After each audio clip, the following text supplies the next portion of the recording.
Hi guys, this is Rajesh Krishnamurthy. I'm here to tell you something about my book, Pandemic: A Game Changer. This is a book which I wrote. This is my first book, and I wrote it at the peak of pandemic. And the way it happened occurred was like I was having a lot of time sitting at home, working from home, and I decided to start putting my thought process, all the introspection that was going through in a form of a short story sort of thing, and that's how this book came about, and I named it as Pandemic: A Game Changer because I could relate with a lot of things that were happening, across the board with all the stratas of society. Each one of us, students, parents, middle class, upper middle class, lower middle class, uh, the people at the bottom of the pyramid, and then the challenges that government had to face, and so this book is centered around the demographic dividend that we talk about. So it's a thought-provoking discussion on do we really have a demographic dividend when the government has to provide for 80 crore of people just to survive, so that they don't die of hunger. It's something which we need to really ponder about. So when we say that our average age is 26 years and of our workforce, and still we have 80 crores of people who basically depend on the government for just surviving. Uh, it doesn't really looks to be a favorable condition for a country like ours when we say that we are growing at a rate of 7% or whatever. Last 2 3 years have been pretty bad because of barrage of activities issues like demonetization, the GST implementation, which was required, but then probably may not could have been done in a better way. Revenue neutral rates are still not there, and with the wide variety of rates which are existing, it hasn't been any way more easy for the MSMEs and some of the small time businessmen to comply with the things there. While it tried to bring in people with in the unorganized sector to the organized sector, where the government can realize more revenue in terms of the GST, but somewhere it is still struggling. And I think the states also, which are the producing states, are having their own issues in terms of they're not getting compensated for the loss of revenue that they have seen.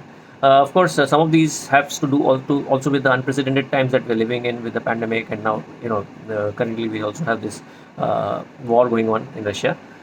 So this book is a thought-provoking book about the various economic hassles that we're having to go through for a barrage of reasons, including some of them on part of the government, their incompetence in seeing it through, probably rushing up with some of the ideas which didn't work very well, and apart from that, it's also something for the for the students and for the working class to think about, because we are living in a interesting times, as they say, a Chinese proverb.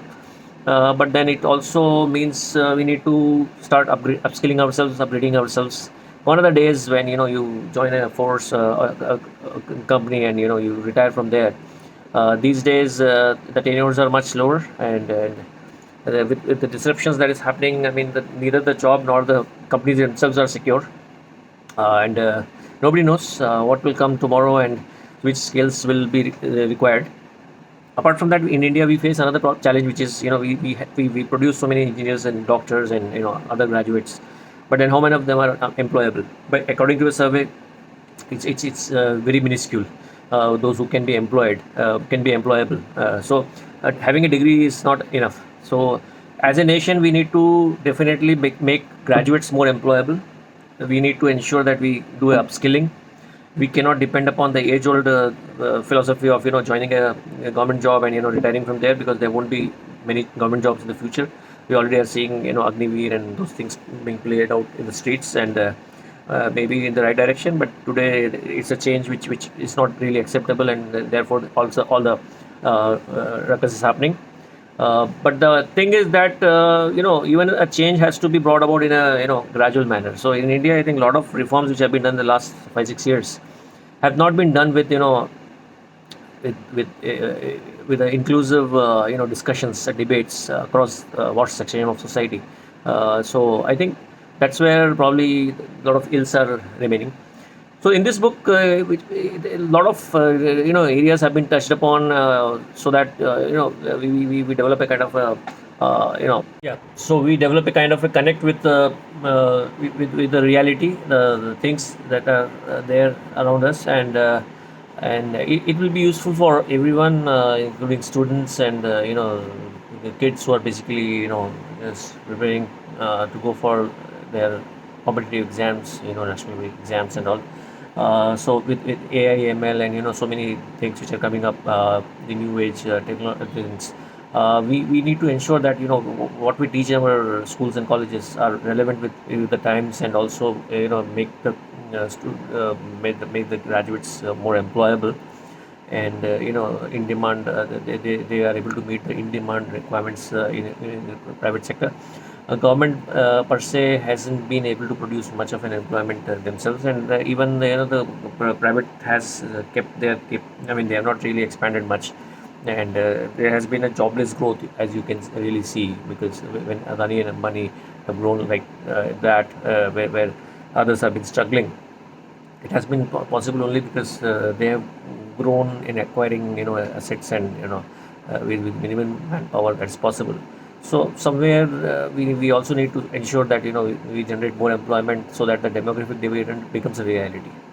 So I'll suggest you all to please go through this book, give your comments, and it's not just a book. It's basically a thought-provoking thing. It's required for all of us to understand, admit, and see where we are and how we can actually go ahead and achieve what we want to achieve in the next foreseeable future. For all of us, including our future generations, our kids and their kids, when we are having a problem with the environment and the climate change and things like that, and even the water can be a crisis thing in the future. So we need to ensure how we preserve our water bodies, and how we ensure that we have a sustainable growth, which is incommensurate with the environmental challenges that we are facing, which is called ESG, environmentally sustainable growth. So there are multifarious problems that we're facing, and today the need of the hour is the government, as well as opposition parties, as well as all the people like us, stakeholders in this growth of this country, have to come together and come out of issues which are irrelevant, and focus on issues which are more relevant to us. Then only we'll be able to really make this pandemic a game changer. And so it goes without saying that we all need to be financially more educated, and that's how I have also put in some of the thoughts on what is the financial equipment that each one of us needs to have, irrespective of which profession we are in, for to ensure that we have a safe future. So please go ahead and read this book, and the details are available in the subsequent part of the video. Thank you.